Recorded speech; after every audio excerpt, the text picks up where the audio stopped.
រឿងសាធារណរាជ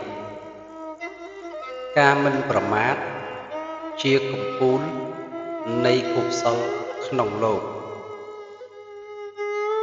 ការកន្លងទៅហើយ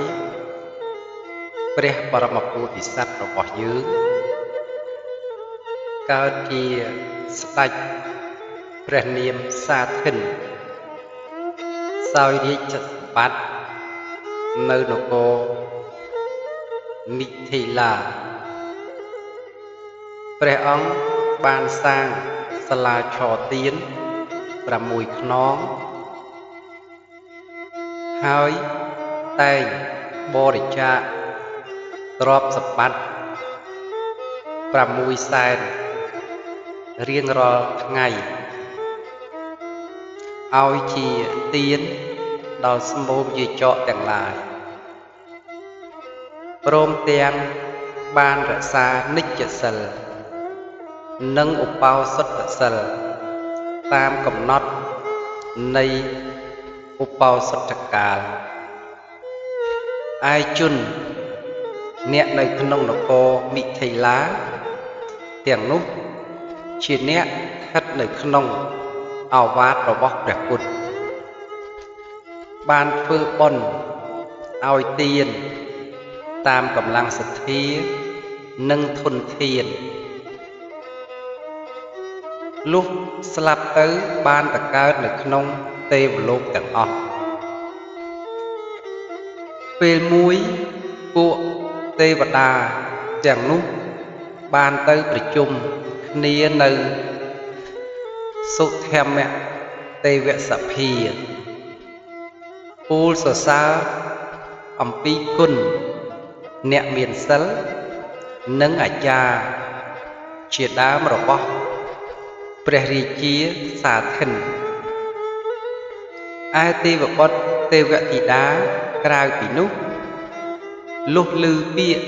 សរសើរមិនដាច់ដូច្នោះក៏ចង់ឃើញព្រះបាទសាធិនគ្រប់គ្នាសម្ដេចព្រះអមរិន្ទព្រាធិរាជទ្រង់ជ្រាបចិត្តទេវបុត្រទេវធីតាទាំងនោះក៏បង្អោនប្រាប់មាលតីទេវបុត្រឲ្យយកវេជ្ជយមុនទៅទទួលព្រះបាទសាធិននោះមកកាន់ទេវលោកកាលមាលតីទៅទទួលយកមកពួកទេវតាទាំងនោះព្រមទាំងព្រះជន្មមាមានចិត្តរីករាយជាមហេមា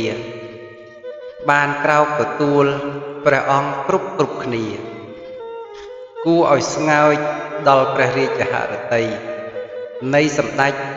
ព្រះកោសីណាស់ពេលដែលសាធិនពោធិសត្វទៅដល់ក៏ព្រះអង្គប្រទានទេវនគរស្រីអប្សរ2កោដកន្លះនិងវេជ្ជយន្តប្រាសាទដល់ព្រះពោធិសត្វពាក់កណ្ដាលកាលព្រះពោធិសត្វគង់សោយរាជសម្បត្តិនៅទេវលោកនោះបើរាប់ជាឆ្នាំមនុស្សយើងទៅ700ឆ្នាំពេលនោះព្រះពោធិសត្វ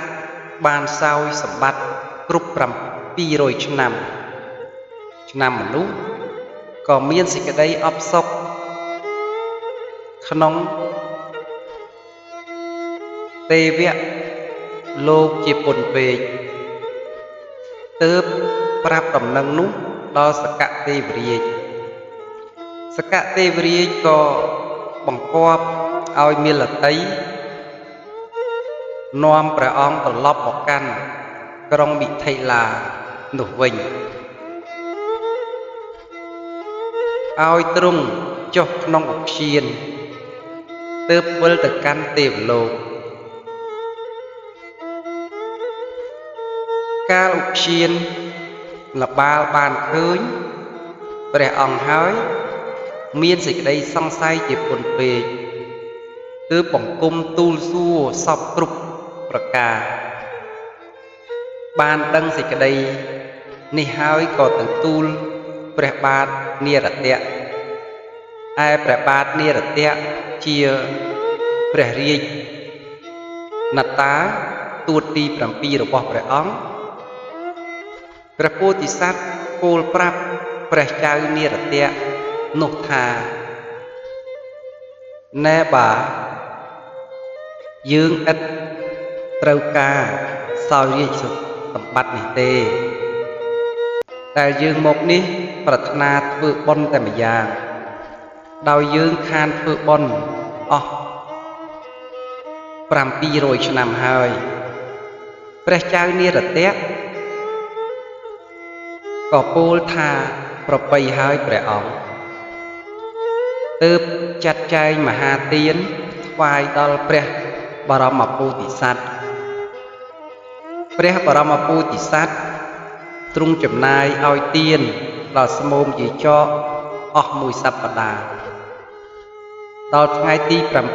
7ទ្រង់ក៏សោយទីវង្គតទៅក៏ទៅកើតនៅនាពិភពត្រៃត្រឹងសួគ៌